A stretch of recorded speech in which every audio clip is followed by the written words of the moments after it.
It used to be that manual cars dominated the road, but automatic transmission is becoming more and more popular. This is especially true with the rise of automatic electric vehicles. However, regardless of your preference for driving, you should still consider getting your manual driving license in case you ever need to drive one, for a job or when borrowing a friend or family member's car. Learning to change gears in a manual car with a clutch pedal can be tricky at first. It takes time and patience to understand how to balance the acceleration, brake, and clutch pedals, without stalling your vehicle. That's why we put together this handy guide on how to change gears in a manual car. For your car to be able to get from point A to point B, it needs a working transmission. The transmission allows the vehicle to change gears, thereby transferring power from the engine to the drive axle in the most efficient way possible. It does this by varying the gear ratio. In lower gears, this increases available power while reducing speed. Higher gears, on the other hand, reduce power and increase speed. This enables cars to distribute power and speed more efficiently for any given situation. But whilst everyone agrees that a transmission is vital to the inner workings of any car, there is no general consensus regarding what kind of transmission is better, automatic or manual. It's not an easy question to answer. After all, both transmissions have their own unique advantages and disadvantages, and where one may be perfect in one situation, it may end up being absolute rubbish in another situation. So, before you make any decisions regarding where you stand on the transmission debate, take a few moments and familiarize yourself with the benefits associated with the two different kinds of transmission. Automatic transmissions have been eclipsing their older manual cousins for the past few years. Yet, despite their apparent popularity, automatic transmissions are not necessarily a better choice for many drivers. However, they do offer advantages over manual transmissions in several key areas. For those drivers who prefer to be more involved in the inner workings of their vehicle, the manual transmission delegates the shifting of engine gears back to the pilot.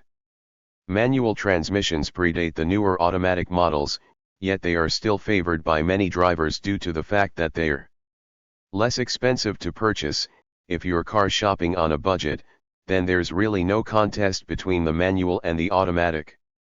On average, a manual transmission will cost you about $1,000 less than an automatic of the same model.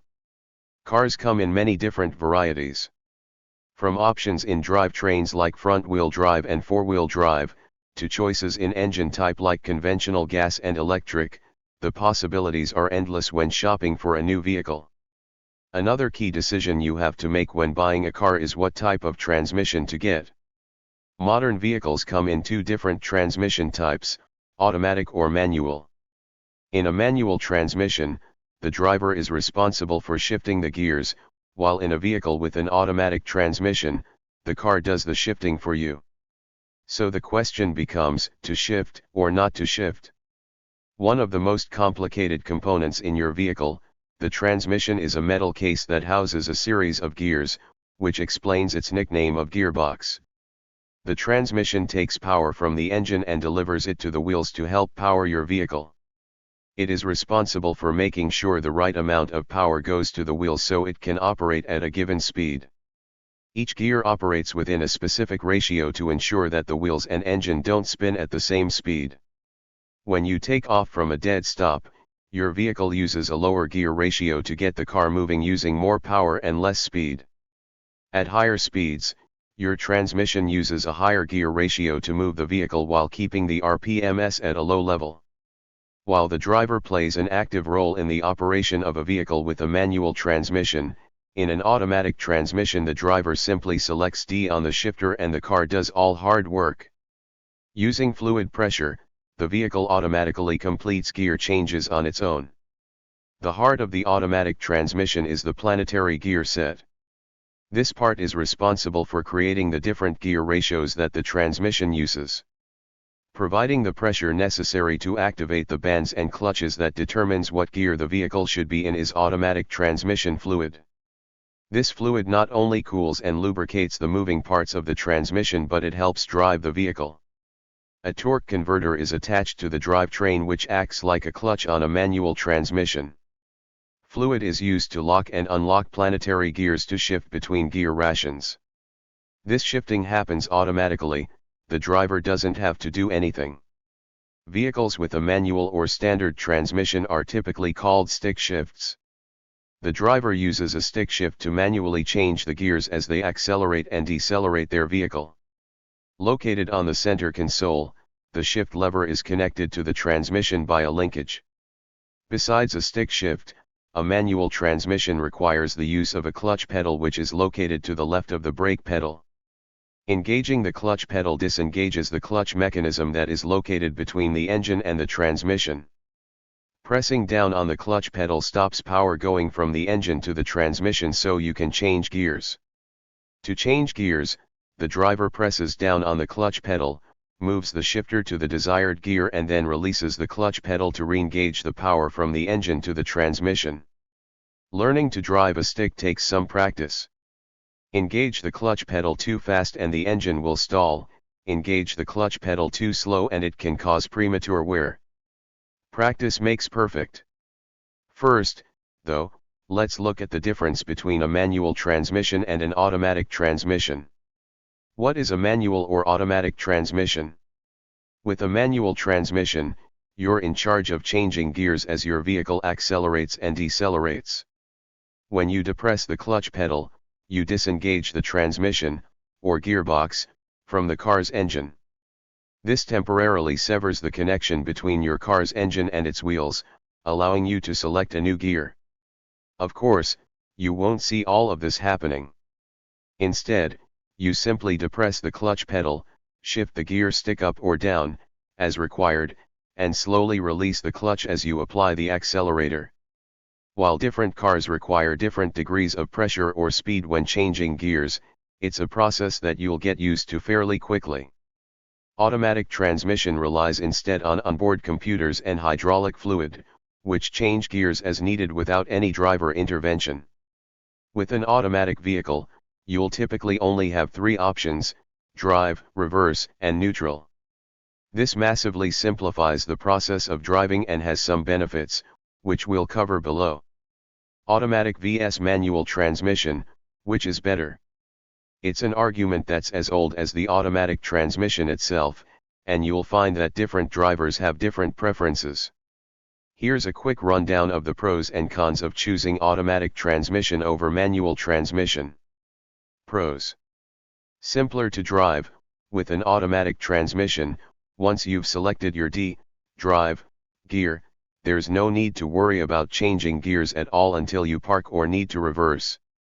Easier to navigate through traffic.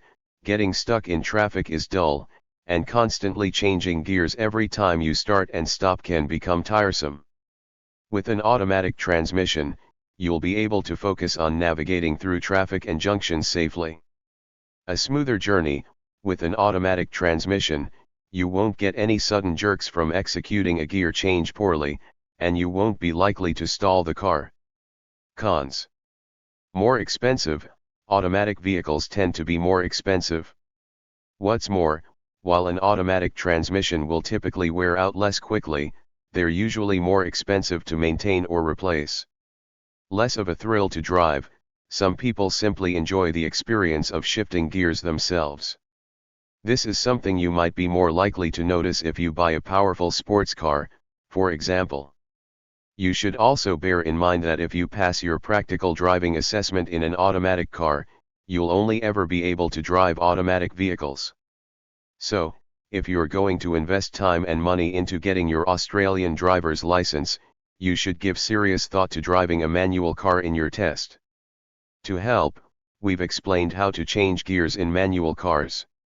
How to change gears in a manual car. Keep the clutch pedal pressed and check you're in neutral. Before you start your engine, you should depress the clutch with your left foot. Then, ensure that your gear stick is in neutral. In most cars, neutral will be in the middle, between the gear selectors. Now, you can start the engine. With the clutch still depressed, use your right foot to depress the brake while you select the first gear. Applying the brake ensures that you won't roll as soon as the engine is started. Disengage your handbrake, or e-brake.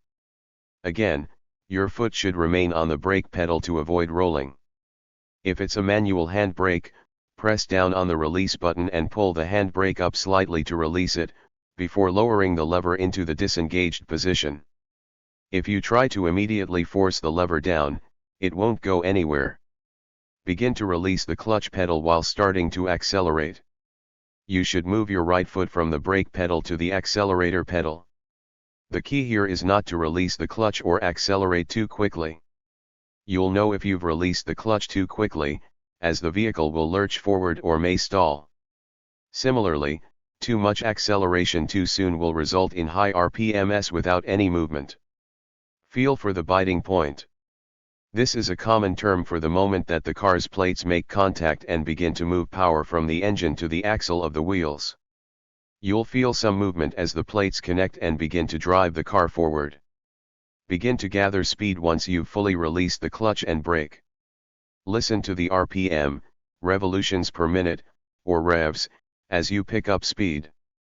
You'll quickly understand when your car wants to change gear, but for now, you should switch to gear 2 at around 16 to 32 km per hour. For each gear change, smoothly release the accelerator as you depress the clutch. Make your gear change, before fluidly releasing the clutch, then using the accelerator pedal to maintain the desired speed. When approaching an obstacle or junction, keep an eye on your RPM. You should shift down through the gears whenever you reach around 1500 RPM. Again, this will rapidly become second nature as you listen to your car's engine. For each gear change, you simply move down through the gears. Think of it as if you're counting down from 5, or more, depending on your car's engine. When stopping quickly, remove your right foot from the accelerator and depress the brake and clutch. Change down through the gears as you slow down. You shouldn't be tempted to keep the clutch depressed, as this reduces your braking power and will leave the car coasting. If you do this during your test, you'll likely be failed by the instructor. Pros: cheaper to maintain with all of the added machinery that goes into the automatic transmission. It can end up costing you a lot of money just to keep it running properly. Manual transmission cars require very little maintenance, and generally maintenance and repairs end up being significantly less costly. Be warned, however, because one thing that a manual has that the automatic doesn't have to worry about is the clutch, and if that thing quits on you, then you could be in trouble. Better fuel efficiency overall. Manual transmission engines are less complex, weigh less, and have more gears than automatics. The end result is that you'll end up getting more kilometers out of the petrol you pump in than you would with an automatic. Manual transmissions have been known to save drivers between 5% and 15% on their fuel costs. Less likely to be stolen with the increasing number of automatic transmissions finding their way onto roads, there's an entire generation that has never learned the finer points of manual transmission operation. This means that should a car thief decide to give your car a closer inspection in preparation for stealing it, there's a fairly good chance that simply having a manual transmission will be enough to deter the criminal. Better control automatic transmissions are designed to choose the best gear for any situation, but they tend to err on the side of caution, shifting to too high of a gear and wasting engine power. At the same time, they are built to respond to conditions as they are encountered, which doesn't allow for drivers to either anticipate an oncoming condition, or to purposely select a lower gear for an added boost of power. Manual transmissions give drivers greater control over the vehicle. Cons: more difficult to learn. Learning manual can often take more time because you're required to do the gear changes yourself. Heavy traffic driving. Driving in heavy traffic conditions can be difficult due to constant stopping/starting and manual gear changes. Basically, automatic transmissions are easier to use and more comfortable for the driver, while manual transmission vehicles are less expensive and more involved. Of course, there are exceptions to any rule, and the only way to be sure which one is right for you is to go for a test drive. After all, you may need to get from point A to point B, but it's completely up to you how you make the journey. If you follow the steps above, we promise you'll gain confidence. Soon, you'll be changing gears without even thinking twice about it. However, while experience will see you changing gears like a pro, learning the ropes by yourself can be tricky. The importance of driving lessons can't be understated. They're essential for passing your practical driving assessment, as you'll have to learn the good driving habits and proper maneuvers that instructors look for. Attempting to learn solely from an experienced driver simply isn't enough in itself, as you're likely to pick up bad habits that can come from years of driving independently. Thank you for watching this video.